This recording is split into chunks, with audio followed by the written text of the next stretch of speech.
Bismillahirrahmanirrahim. Alhamdulillahirabbil alamin wassalatu wassalamu ala asyrafil anbiya'i wal mursalin wa ala alihi wa sahbihi ajma'in. Subhanaka la ilma lana illa ma 'allamtana innaka antal alimul hakim. Rabbi shrah li sadri wa yassir li amri wa hlul 'uqdatam min lisani yafqahu qawli. Amma ba'd. Alhamdulillah ala ni'matil Islam, alhamdulillah ala ni'matil iman wa kafa biha min ni'mah. Allahumma barik lana في رجب وشعبان وبلغنا رمضان وأعنا على الصيام والقيام وقراءة القرآن وقنعنا باليسير من المنام. Alhamdulillah, segala puji bagi Allah Subhanahu wa Ta'ala yang memberi kita nikmat Islam iman, yang memberi kita kefahaman lewat lisan-lisan para ulama kita, karangan-karangan dari orang-orang terkasihnya Allah Subhanahu wa Ta'ala, yang merumuskan segala sesuatu yang Allah Ta'ala datangkan kepada baginda kita Nabi Muhammad sallallahu alaihi wasallam, sehingga umat ini lebih gampang di dalam mencerna, sehingga umat ini lebih gampang di dalam mengamalkan, sehingga umat ini bisa langsung tahu apa yang boleh dia lakukan dan apa yang tidak boleh dia lakukan, mana yang harusnya menjadi perangai yang menghiasi dirinya dan mana perangai-perangai yang harusnya dia lepaskan dari dalam dirinya. Ini semuanya adalah berkat dari pikirannya para ulama. Ini semuanya adalah berkat dari apa yang dilakukan oleh para kaum sholihin. Oleh karena itu Allah Ta'ala juga bahkan memerintahkan kepada kita untuk selalu berdoa kepada mereka, untuk selalu menyambungkan diri kepada orang-orang terdahulu kita. Oke. Wala taj'al fi qulubina ghillan lil ladzina amanu. Oke. Jadi salah satu doa yang diajarkan oleh Allah Ta'ala, ya Allah, jadikan kami ini punya hati-hati yang enggak punya kebencian kepada siapapun. Kepada para keluarganya Nabi kita cinta kepada mereka, kepada para sahabatnya Nabi kita juga cinta kepada mereka semua, kepada kaum sholihin, kepada orang-orang soleh, kepada wali-walinya Allah Ta'ala kita juga punya harapan untuk punya sambungan-sambungan yang kuat kepada mereka, sambungan-sambungan yang besar kepada mereka, sehingga kita menjadi satu golongan nanti di akhiratnya Allah. Kita dibangkitkan bersama-sama, dibangkitkan di belakang bendera guru-guru kita, di belakang bendera para orang-orang soleh terdahulunya kita, dan yang sudah pasti mereka semuanya ada di belakang panji besarnya Nabi Muhammad sallallahu alaihi wasallam. Ini yang kita harapkan. Makanya setiap kali kita ngaji lewat karangannya para ulama. Kita ngaji pakai apa yang ditinggalkan oleh para ulama yang sudah dirumuskan secara gampang, secara gamblang, secara simpel. Gak perlu istilahnya golek-goleki dari asal usulnya, terlalu sulit Bu. Kalau misalkan jangan dengar dakwah-dakwahnya orang, ayo kembali ke Al-Quran, ayo kembali ke As-Sunnah, ayo kembalinya ke Al-Quran, kembalinya kepada hadisnya Nabi Muhammad sallallahu alaihi wasallam. Jangan jawabi orang yang paling ngerti tentang Al-Quran, yang paling ngerti tentang hadis itu ya ulama-ulamanya Allah. Itu ya ulama-ulamanya Allah. Bahkan sekelas Imam Al-Ghazali saja, Imam Al-Ghazali yang punya julukan Hujjatul Islam, pembuktian kemurnian ajarannya Allah Ta'ala ini selalu dijaga sama Allah Ta'ala. Bahkan salah satu yang dikatakan oleh para ulama, setiap 100 tahun itu Allah Ta'ala selalu memunculkan satu ulama yang akan menjadi pemberharu umat. Maksudnya segala sesuatu kondisi masalah yang terjadi di masa tersebut, di dalam kurun 100 tahun tersebut, nanti yang memperbaharunya adalah ulama tersebut. Dan di abad yang kelima itu yang dikenal sebagai pembaharu agama adalah Al-Imam Al-Ghazali. Jangan kalau tahu Imam Ghazali itu bermadhab, madhabnya Syafi'i. Beliau aja bermadhab, ngikuti aturan jalan madhabnya Imam Syafi'i. Lah kok orang tahun 2025 ngomong orang usah madhaban, kembali ke Al-Quran, kembali ke As-Sunnah. Imam Ghazali kok bermadhab di dalam fikihnya beliau Syafi'iyah, di dalam akidahnya Asy'ariyah. Asy'ariyah sama kayak mayoritasnya orang Indonesia. Mayoritas orang Indonesia kalau di dalam akidahnya pakai Asy'ariyah Al-Maturidiyah, nanti di dalam amaliyah fikihnya pakai madhabnya Imam Syafi'i. Pakai madhab. Ini sekelas Imam Ghazali loh bermadhab. Lah kok orang mbok juluntrunge kondi, ketemu sama Nabi yang enggak, ketemu sama sahabat juga enggak, ketemu sama orang-orang min qarnil awal di tahun-tahun awalnya Islam. Yo ndak, belajar nahwu yo ndak, belajar sharaf ya ndak, belajar mantik ya ndak, belajar usul fikih ya enggak, belajar qawaid fikih juga enggak, belajar ilmu-ilmu pasti, ilmu-ilmu alat yang diajarkan di pesantren. Buta mereka ngomong ora usah madhaban. Yo sesat nih hukum dadine. Sesat orang-orang semacam ini, saya bisa katakan mereka ini sesat. Kenapa? Karena pada akhirnya dia mencerna Al-Quran pakai otaknya sendiri. Dia mencerna hadis pakai otaknya sendiri. Katanya para ulama, barang siapa yang belajar Al-Quran, belajar ilmunya Allah tanpa guru, guru nih setan. Ya mesti madhabnya setan. Madhabnya jadi madhabnya setan sakar PDW. Nanti wudunya enak sing ngene, nanti batalnya enak sing ngene. Kalau di dalam kalau orang yang bermadhab punya aturan-aturan. Oh di madhab ini bolehnya begini, di madhab ini enggak bolehnya begini. Nanti kalau kepepet juga diperbolehkan. Kayak kita di madhabnya Imam Syafi'i wudunya mungkin gampang. Wudunya gampang, tapi batalnya ya gampang tuh. Batalnya juga gampang. Kita ya Syafi'iyah itu beberapa syarat-syarat yang ada di dalam wudu itu nggak masalah. Mau kita yang datengin air atau air yang datengin kita nggak masalah.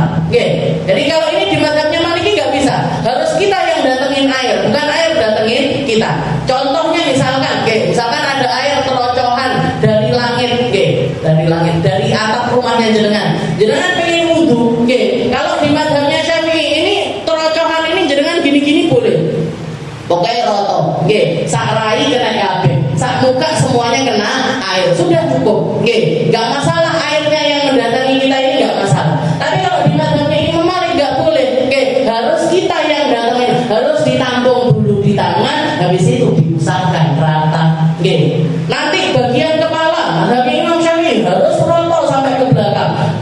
Syafi'i, cukup, jangan nempelkan tangan di air diizinkan serat gitu toh, sudah cukup. Enggak milik kene monggo, milik kene monggo, pokoknya salah ada bagian dari kepala ini yang kena air. Nanti habis itu juga dalek itu enggak wajib. Jadi kita misalkan air gini terus mek kene toh, tangannya cuma digini-ginikan aja, yang penting rata di muka, tangan, kepala, kaki, sudah cukup. Mazhabnya Imam Syafi'i itu wudunya gampang, tapi batalnya yo gampang. Batalnya gampang. Kepegang laki perempuan yang bukan mahram, sudah sama-sama dewasa, cuma kepegang gini toh langsung batal. Langsung batal. Ini sulit nanti kalau dilakukan di Mekah. Ya sudah, boleh. Katanya para ulama boleh pindah taklid sama mazhabnya Imam Malik. Boleh pindah mazhab sebentar, ngambil mazhabnya Imam Malik, tapi enggak mek batale tok, busa kudune yo melok.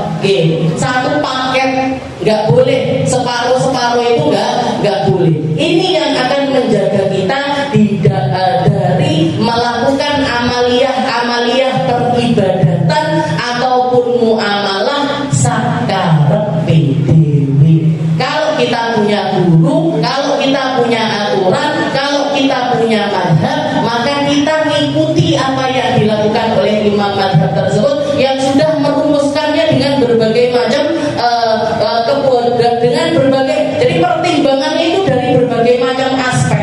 Gak cuma satu, Al-Quran tok, enggak, Al-Quran dikaitkan sama hadis, dikaitkan sama amaliyahnya para sahabat, dikaitkan dengan jadi tetap sumbernya adalah Al-Quran, Al-Hadis, tapi ijma qiyas itu juga masih dipakai. Ijma'nya ulama dan juga qiyasnya terhadap Al-Quran ataupun juga hadis ini masih dipakai oleh para ulama-ulama tersebut. Dan ini paling gampang wis manut ae. Oke, saya ngaji Sulam Taufik. Ya wis, apa yang ada di dalam Sulam Taufik ini kita berusaha untuk mengamalkannya sebaik mungkin, aturan-aturannya dan lain sebagainya. Kalau ada orang ngomong gini Ustazah, terus jenengan rodok-rodok di rodok-rodok enggak usah terlalu didengerin. Karena kalau semuanya kita dengar bingung jenengan.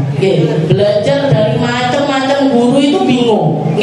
Wong sak guru sing iso diamalne. Bisa ngamalin seperempat ya loh, alhamdulillah. Bisa ngamalin seperempat aja sudah alhamdulillah. Gurunya wakil kan saya diamalin. Ya foto. Kita lanjutkan pembahasan kita di dalam kitab Sulam Taufik. Ila qala al-mu'allif rahimahullah ta'ala nafa'ana bi ulumi fid dharain amin. Kalau kemarin Habib Abdullah bin Husain bin Thahir, pengarang dari Sulam Taufik ini, mengutip beberapa dari perkataannya Habib Abdullah bin Alawi Al-Haddad di dalam kitab Nasaihud Diniyah. Seharusnya orang iman itu punya kekhusyuan di dalam hati, punya ketawaduan di dalam hati, takut sama Allah Ta'ala, takut sama untuk dimasukkan ke dalam neraka, harus punya keberanian di dalam berdakwah, harus punya perjuangan di dalam keislamannya, gak boleh jadi orang yang kasar, gak boleh jadi orang-orang yang penuh dengan amarah, penuh dengan emosi dan lain sebagainya. Selanjutnya di bab yang lanjutannya beliau mengatakan fi bab faslun wa min ma'asil qalb ar-riya bi a'malil bir wa huwa al-amal li ajlin nas wa yahbitu thawabaha. Kita masuk di dalam bab baru lagi Bu, yang membahas tentang keadaan hati ataupun juga penyakit-penyakit yang berpotensi untuk merusak keadaan diri kita. Akan menghinakan kita di hadapan Allah Subhanahu wa Ta'ala. Seperti yang kita tahu, manusia ini dibikin sama Allah Ta'ala dengan dua perkara yang digabungkan. Selama kita hidup dua perkara ini gabung. Tapi nanti kalau sudah mati dipisah sama Allah. Yaitu ar-ruh wal jasad. Ruh dan juga jasad. Ruh dan juga jasad. Kalau jasad sudah semua orang juga sudah tahu. Kalau jasad ini yang bisa kita lihat, yang bisa kita rasakan, yang kasat mata, bisa didengar, bisa diperhatikan. Nah, ini semuanya adalah jasad. Dan yang harus kita yang pasti dari sebuah jasad itu mesti ada masa habisnya. Setiap jasad itu punya masa aktifnya. Like wis masa aktifnya entek, ya wis habis. Apa itu masa aktifnya? Ajal. Semua jasad kita ini semuanya punya ajalnya. Jasad kita ini punya masa waktu untuk dia itu enggak aktif kembali. Yaitu kematian. Orang hidup itu orang lahir, bayi lahir. Bisa jadi dia itu masuk ke usia remaja, bisa jadi enggak. Bisa jadi dia masuk ke usia dewasa, bisa enggak. Bisa tua, bisa enggak. Bisa nikah, bisa enggak. Bisa punya anak, bisa enggak. Bisa punya kerjaan, bisa enggak. Bisa. Semua hal-hal itu bisa iya, bisa enggak. Tapi yang pasti mesti kabeh mati. Yang pasti adalah semuanya bakalan menemui kematian. Semuanya bakalan menemui kematiannya. Makanya manusia ini kalau melulu yang diperhatikan ini kesehatan badannya, yang nampak darinya, keindahan luarnya, maka ini sama aja dia sedang ngopeni sesuatu yang nantinya akan jadi makanannya ulat. Jadi dicantik-cantikin, dirawat-rawat dengan sepenuh hati. Itu kayak orang-orang zaman sekarang itu merawat muka aja sampai 10 step. Yang pertama cuci muka, habis itu pakai serum, pakai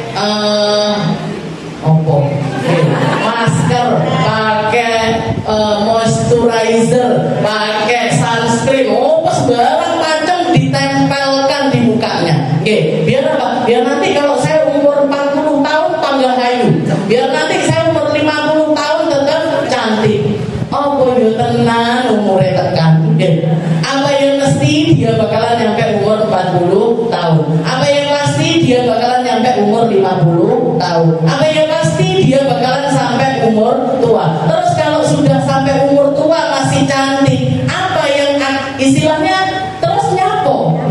Jangan tanya, kalau sudah kamu umur 70 80 tahun masih cantik, terus kenapa? Apa kamu makan pujiannya orang? Apa pujiannya orang ini bikin kenyang? Apa pujiannya orang ini kalau kita haus malah enggak haus neh? Apa kalau misalkan kita dipuji sing loro malah sehat neh? Sakit misalkan kena tipes, bukannya cantik, kamu cantik masih tipes penggahayu langsung mari nama kayak gitu. Kan apa? Terus apa? Istilahnya seperti itu. Makanya kalau misalkan yang dirawat itu melulu tentang jasad ini bakalan kita tinggalkan, Bu. Jasad ini bakalan lepas dari kita. Jasad ini bakalan gak ada harganya, bakalan gak ada nilainya. Bahkan istilahnya bakalan cuma sekedar dipendem, dilebokne lemak, jadi makanannya ulet. Sudah selesai sampai situ. Ini kalau perkara tentang jasad. Makanya Allah Ta'ala itu enggak menempatkan pandangannya di jasadnya manusia. Allah Ta'ala enggak menempatkan apa yang jadi penilaiannya Allah Ta'ala itu tentang jasad itu enggak pernah dilihat sama Allah. Allah la yanzuru ila suwarikum wa la ila ajsamikum walakin yanzuru ila qulubikum wa a'malikum. Allah Ta'ala enggak peduli kamu pakai baju kuning kah, hijau kah, ireng kah, putih kah, abang kah. Allah Ta'ala enggak peduli. Mau kamu pakai jilbab miring sana, miring sini, letubles jarum pendol di sini, enggak peduli Allah Ta'ala, Bu. Enggak peduli kita stylenya di dalam penampilan itu bagaimana, Allah Ta'ala enggak peduli. Kita pakai mukena harga berapa, nilainya seberapa, dari kain apa, enggak peduli Allah Ta'ala. Allah la yanzuru ila suwarikum wala ila ajsamikum. Sama badanmu Allah Ta'ala juga enggak mandang. Enggak dipandang sama Allah Ta'ala. Walakin yanzuru ila qulubikum wa am. Yang dilihat sama Allah Ta'ala adalah perkara hati. Jadi kalau misalkan kita pusing aja kita nyari obat, sakit gigi nyari obat, pilek golek obat, lara kuping budal nek dokter. Lah kok hati kita ini penuh dengan penyakit dan kita enggak peduli. Ada sombong di situ kita nggak peduli, ada riak di situ kita nggak peduli, ada ujub di situ kita nggak peduli, ada sum'ah di situ kita nggak peduli. Rusak hubungan kita sama Allah Ta'ala nggak peduli, rusak hubungan kita sama orang-orang nggak peduli, nyakitin orang nggak peduli. Jadi hati kita ini lagi sakit parah sekarang, pingsan perlu diinfus, perlu untuk diobati, bahkan mungkin perlu untuk dioperasi. Kita malah justru nggak memperdulikan hal tersebut. Terus harapannya selamat di sisi Allah Ta'ala, harapannya selamat di sisi Allah Ta'ala, harapannya masuk ke dalam surga. Ini kan sakit kita. Ini kan berarti kita ini sakit, pemahaman kita sakit, akal kita sakit, sakit gigi mek nut saja loh, Bu, nggak betah, nggak betah. Apa ya obat meredakan sakit apa? Obat biar nggak cenut-cenut apa? Nah ini bertahun-tahun dendam ditaruh di dalam hati, benci ditaruh di dalam hati, hubungan buruk ditaruh di dalam hati, sakit tadi saya Ustazah diomongin seperti itu tapi nggak mau diobati. Yo nggak bingung ngobati, yo nggak bingung benane, yo nggak bingung untuk ngasih retinolnya hati ataupun juga betadinnya hati atau dibalut dengan perbannya hati, nggak bingung. Padahal ini nanti yang akan jadi tempat perhitungannya Allah Subhanahu wa Ta'ala. Berapa banyak salah satu yang dikatakan oleh nabinya Allah Ta'ala, Nabi Allah Ibrahim mengatakan di dalam Al-Quran juga beliau mengatakan ya Rabbi, Rabbi la tuhzini yauma yub'atsun. Ya Allah, jangan engkau sia-sia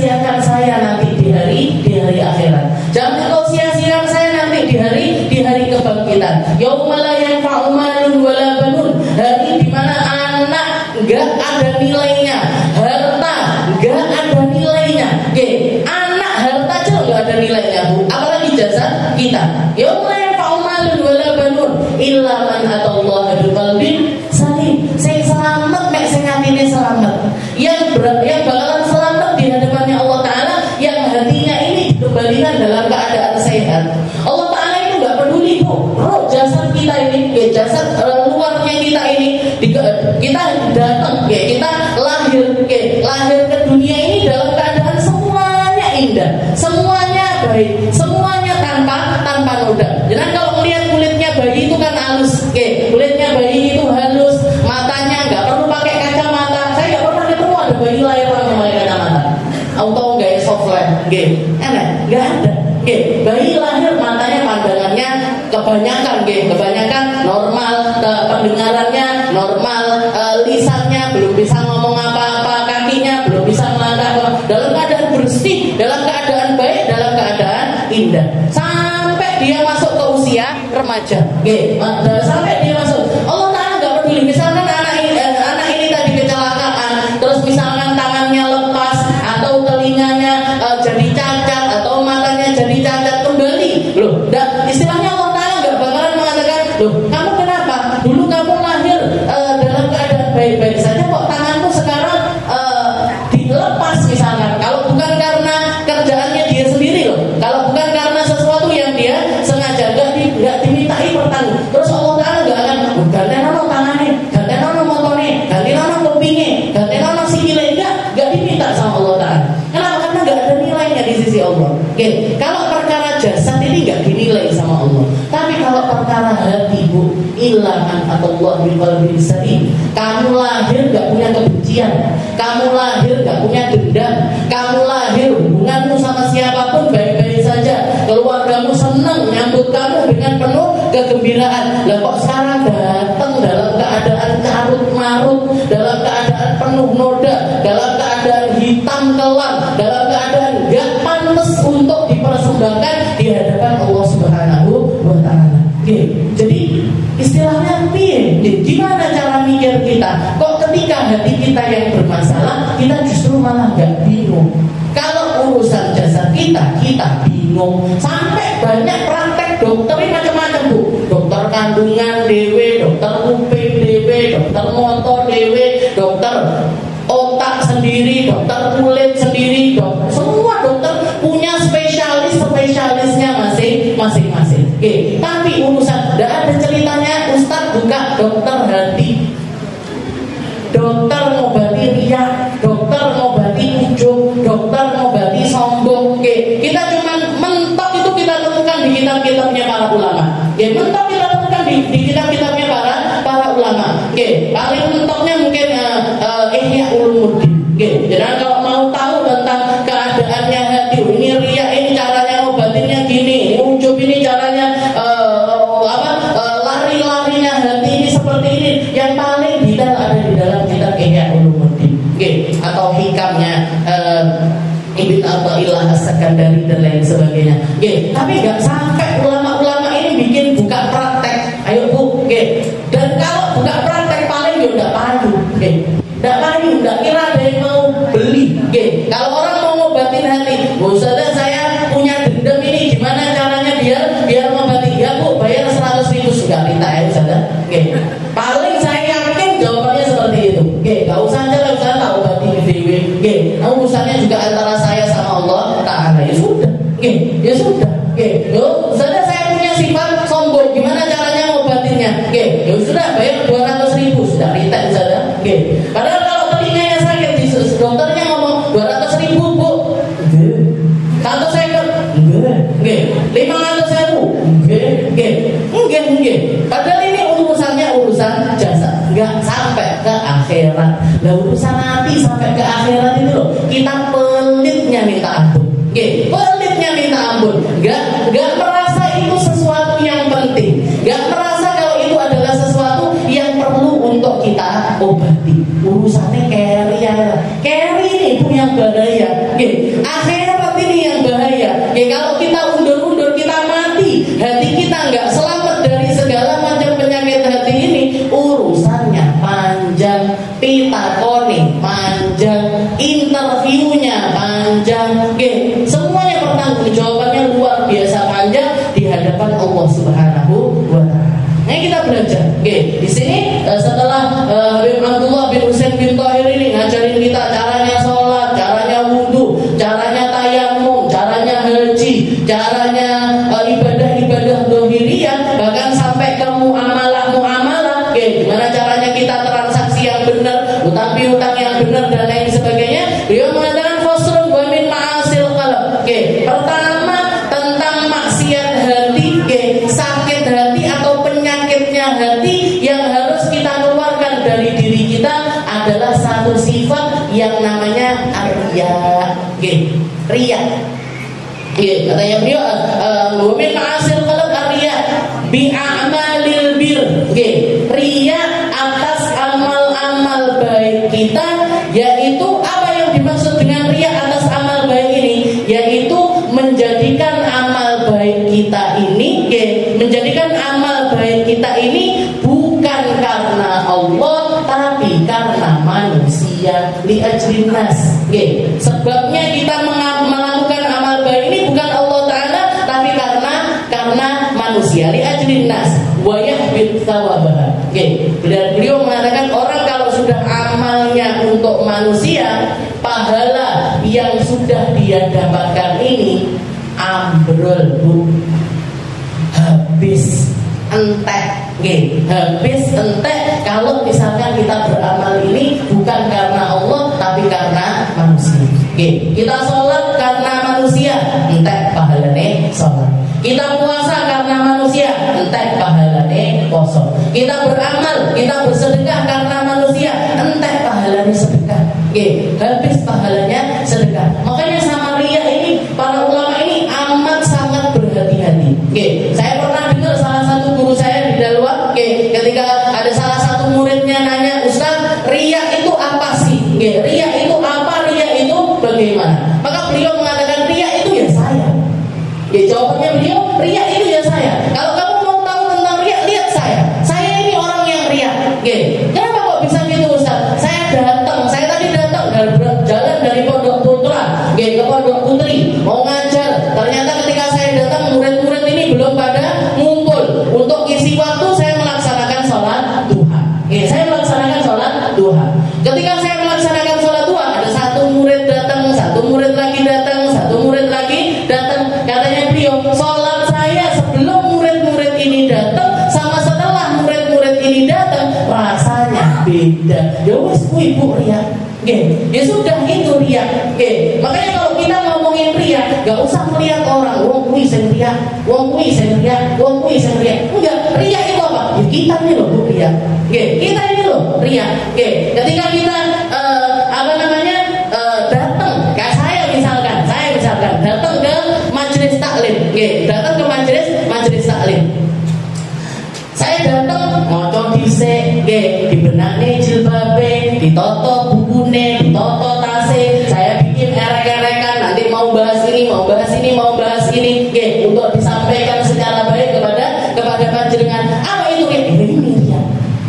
Saya melakukan ini semuanya. Kalau saya misalkan ngaji ini sendirian, Bu, saya ngaji ini sendirian, mesti beda. Oh, ini selesai kayaknya. Sak buku ini selesai sehari. Kalau saya mau ngaji sendiri. Tapi ternyata selama 6 tahun perjalanan Majelis Darussalam, ini buku yang saya misalkan ngaji sendiri satu waktu sebenarnya bisa. Tapi saya memilih untuk melakukannya setiap kemis. Apa itu? Ya itu riya. Dan mawas diri atas riya adalah sebuah penolakan atas riya itu sendiri. Jadi bisa dikatakan kita itu nggak bisa lepas dari riya. Kita, apalagi orang awam, kita itu nggak bisa lepas dari riya.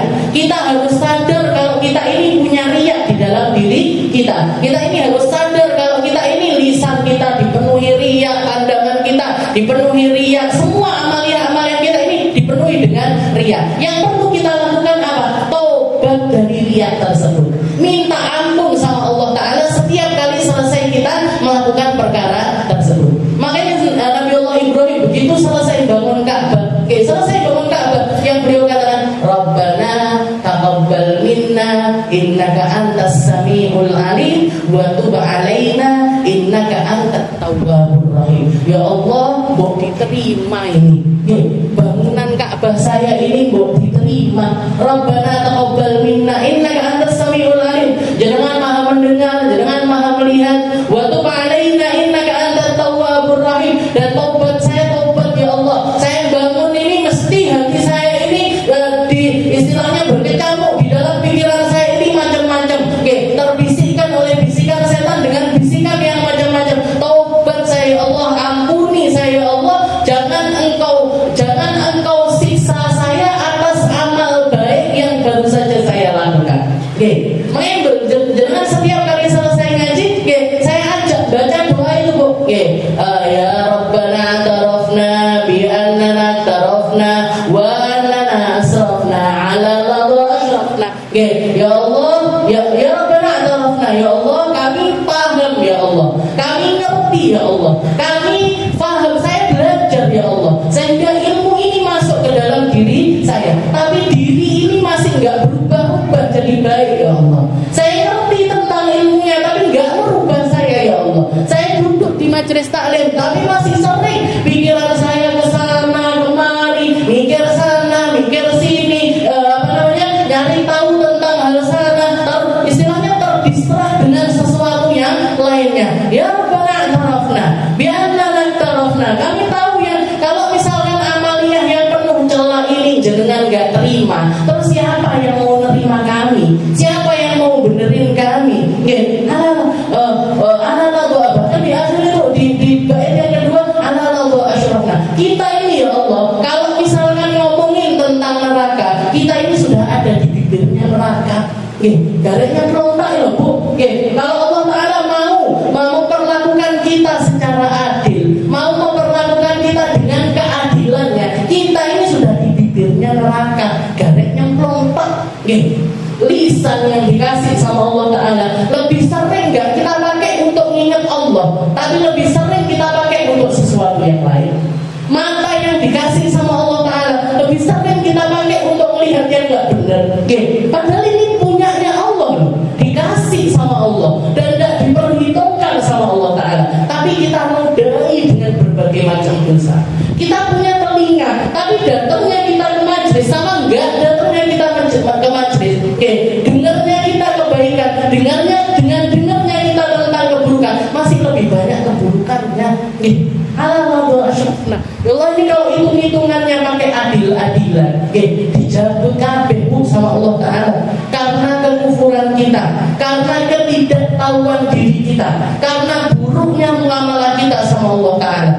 Allah Ta'ala kalau hitung-hitungan yang secara pasti, secara adil, seperti adilnya orang, adilnya orang ini kayak misalkan seperti ini, seperti kita bermajelis ini, yang datang duluan ya dapat tempat yang depan.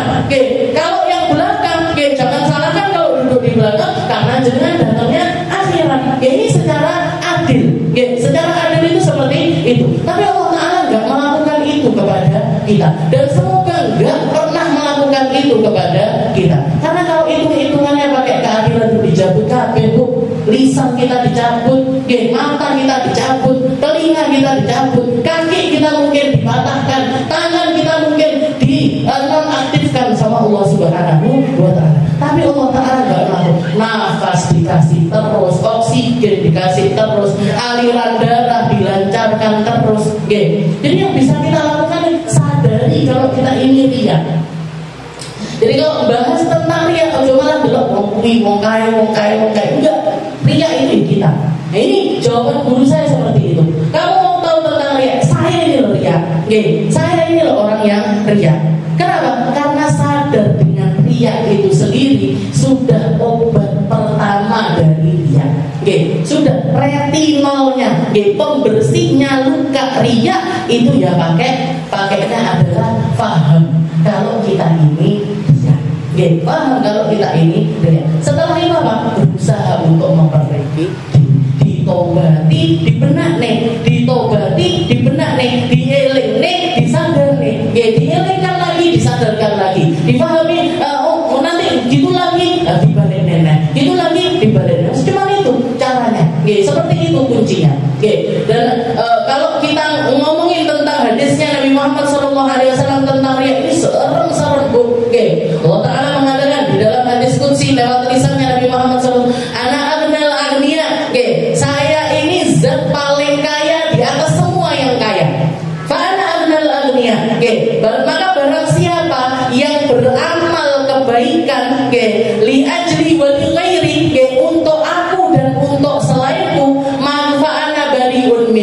maka aku lepaskan yang bagianku, tak kasihkan yang dia karepne. Nggih, tak kasihkan kepada, karena saya nggak mau disekutukan sama siapapun, saya nggak mau. Allah Ta'ala nggak mau disekutukan, diduakan sama siapapun itu Allah Ta'ala nggak mau. Nggih, berapa banyak dari kita sholat duha, bennya kok rezekinya lancar. Nanti ada satu titik di mana kok nggak lancar-lancar, sudah usah duha aneh lah. Saya baca Yasin setiap pagi, biar apa? Biar urusannya dilancarkan. Kok saya panggil angel urusan Yasin aneh lah. Nah ini berarti apa? Dia amal itu tadi untuk Allah dan untuk selainnya Allah. Katanya Allah Ta'ala, saya lepaskan bagian saya, silahkan tak kasihkan kepada siapa yang dia inginkan. Tak kasihkan. Saran Bu, kalau sudah Allah Ta'ala melakukan seperti ini kepada kita, mana dari amal kita yang benar-benar murni karena Allah ini yang mana terusan? Quran kita, ilmu kita, majelisnya kita, zikirnya kita, salawatnya kita, mana? Yang murni untuk Allah Ta'ala ini mana? Gak ada. Jadi istilahnya yang bisa kita lakukan ya cuma itu. Ya Allah, saya tahu saya ini murauiyah, saya ini orang yang riya, maka ampuni saya taubat atas hal tersebut dan ambil istilahnya obati sedikit demi sedikit riya saya ini ya Allah, semoga suatu saat nanti akan tersembuhkan. Semoga suatu saat nanti disembuhkan sama Allah Ta'ala. Juga di dalam hadis yang lain Nabi Muhammad mayyamalul akhirah, barang siapa yang beramal akhirat li ajli dunya, ya untuk jadi dia beramal tentang amal akhirat, amalannya amalan akhirat, puasa, sholat, sedekah dan lain sebagainya, tapi mura'iyah, tapi dia itu riya. Jadi man talaba dunya bi amalil akhirah, bahasanya Nabi, barang siapa yang mencari dunia dengan amal soleh, mencari dunia dengan perkara-perkara akhirat, katanya Nabi, tamasallahu wajhah, Allah Ta'ala akan Thomas itu kayak semacam Allah Ta'ala akan memalingkan wajah hamba tersebut. Wa mahallah dzikrah. Setelah itu sama Allah Ta'ala akan menghancurkan nama orang tersebut. Wa athbata ismahu finnar, dan Allah Ta'ala akan menetapkan namanya sebagai penduduk neraka. Nauzubillah. Jadi orang ngamal nyari dunia untuk akhirat. Nyari dunia dengan amal-amal akhirat. Nyari dunia dengan amal-amal akhirat ini diperlakukan hina sekali di hadapan Allah Subhanahu wa Ta'ala. Dan jadi riya itu juga ada tingkatan-tingkatannya. Ada tingkatan yang paling atas, atau istilahnya yang murni benar-benar riya. Yang murni benar-benar riya, dia beramal, dia beramal dan 100% untuk 100% itu sebagai bentuk riyanya dia. Sebagai bentuk riyanya dia. Dan orang semacam ini seringkali putus asa. Seringkali melepaskan dari amalan tersebut. Jadi kalau dengar berita pas musim-musim kampanye atau musim-musim presiden seperti itu, kan ini pejabat yang mau nyalon jadi pejabat ini kan gampang banget dijalui. Pernah jangan jalur sama orang kayak gitu, jangan sampai gitu. Harta panas ini. Jadi tapi banyak orang memanfaatkan, dan bahkan mereka sendiri kadang-kadang melakukannya. Saya pernah melihat sendiri soalnya. Kemarin bahkan masih pemilihan yang kemarin, datang ke majelis ujung-ujung bagi-bagi jilbab, bagi-bagi apa, tapi begitu nggak jadi dijalurkan. Tapi jilbabnya enggak sih. Kalau yang jilbab enggak, biasanya yang besar-besar. Saya pernah dengar berita ada mau nyalon kata nih, setelah itu keliling dari masjid ke masjid. Nah, ini butuh apa? Ini butuh pintu. Ini butuh apa? Butuh jendela. Ini butuh apa? Butuh ini dan lain sebagainya. Tiba-tiba enggak tadi dijebol, jadi pintunya itu dijebol, jendelanya ini dijebol. Nah, ini berarti apa? Ini murni riya. Karena dia beramal akhirat, dipakai buat masjid, buat pesantren dan lain sebagainya. Tapi murni yang dicari ini perkara dunia. Ini berarti muraiyan mahdhon, bisa dikatakan murni riya. Orang yang seperti ini murni riya karena gak ada bagiannya Allah Ta'ala sama sekali. Lain saya bagiannya Allah Ta'ala, ya sudahlah, wong yo jadi melawangi masjid, ya udahlah, wong yo jadi jendelanya masjid, nggak diambil lagi ya. Ini berarti ada jatahnya dia, ada jatahnya Allah Taala, ada jatahnya riya. Tapi seperti yang tadi dikatakan Allah Taala, bari lepas karepe untuk dunia dan untuk Allah Taala, maka Allah Taala melepaskan bagiannya jadi riya juga pada akhirnya. Makanya masalah riya ini harus ngahaga. Rasulullah bahkan mengatakan riya itu bisikannya bahkan lebih lemah dibandingkan zabibun namal, daripada langkah kakinya semut. Pernah kita dengarkan langkah kakinya semut? Langkah kakinya tuh mau nembusnya Israel orang nggak kerungu. Ini semut ngelangkah ini kita dengerin nggak kedengeran. Riya itu sehalus itu. Riya itu sehalus itu di dalam jalan, di dalam hatinya manusia. Makanya harus selalu untuk dikoreksi lagi, dibenerin lagi, ditaubatin lagi. Cuman itu jalan keluarnya kita untuk keluar dari yang namanya riya. Salah satu lagi ada doa yang diajarkan sama Nabi Muhammad SAW yang dikatakan kalau misalkan kita rutin baca doa ini, insya Allah dibebaskan sama Allah Taala dari yang namanya riya.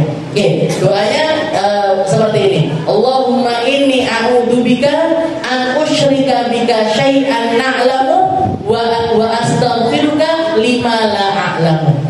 Allahumma inni a'udzubika an usyrika bika syai'an a'lamu wa astaghfiruka lima la a'lamu. Nanti saya tuliskan insyaallah di grup.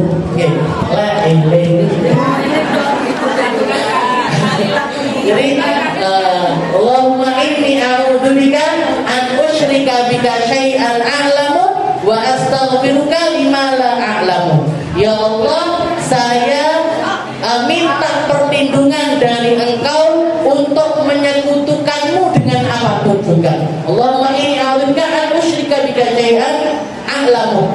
Dengan sesuatu yang saya tahu, ya Allah lindungi saya untuk gak menyekutukan dengan apapun juga. Wa astaghfiruka lima la a'lamu. Dan saya minta ampun atas kesyirikan. Karena riya ini syirkul ghawi. Syirik ringan, syirik kecil. Menyekutukan Allah Taala kita enggak syirik yang besar. Kalau syirik besar itu ya kekafiran. Kalau riya ini syirik kecil. Wa a'udzubika wa astaghfiruka lima a'lamu. Dan saya minta ampun dari yang saya enggak merasa. Saya enggak merasa riya, tapi riya, saya minta ampun ya Allah. Saya minta ampun atas hal tersebut. Insyaallah Bunur nulis ini. Nanti dituliskan sama Bunur. Allahumma inni a'udzubika an usyrika bika syai'an a'lamu wa astaghfiruka lima la a'lamu. Itu jangan baca 7 kali pagi, 7 kali sore, pagi, habis subuh atau pokoknya pagi dibaca 7 kali sama habis maghrib, petang seperti itu dibaca 7 kali. Insya Allah Allah Ta'ala ngampuni kalau kita ada riak-riaknya dalam sehari itu. Jadi istilahnya dosanya malam diampuni sama Allah Ta'ala di waktu pagi, dosanya pagi diampuni sama Allah Ta'ala di waktu malam. Minta ampun sama Allah Ta'ala dengan cara semacam Allahumma inni a'udzubika an usyrika bika syai'an a'lamu wa astaghfiruka lima la a'lamu. Atau pakai lafaz na juga benar. Allahumma inna na'udzubika an nusyrika bika syai'an na'lamu wa nastaghfiruka lima la na'lamu. Kami ya Allah minta ampun, minta perlindungan dan minta ampun atas segala macam bentuknya riya. Nah, ini ajaran yang diajarkan oleh Nabi kita Nabi Muhammad SAW.